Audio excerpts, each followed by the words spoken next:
When they had gone, an angel of the Lord appeared to Joseph in a dream. Get up.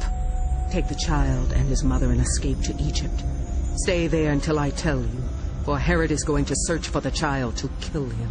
So he got up, took the child and his mother during the night and left for Egypt, where he stayed until the death of Herod. And so was fulfilled what the Lord had said through the prophet.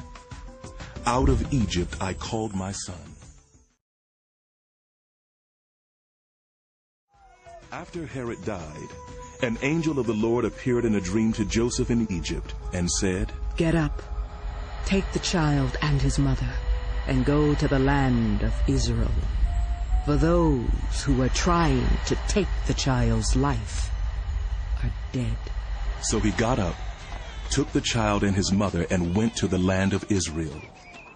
But when he heard that Archelaus was reigning in Judea in place of his father Herod, he was afraid to go there. Having been warned in a dream, he withdrew to the district of Galilee, and he went and lived in a town called Nazareth. So was fulfilled what was said through the prophets.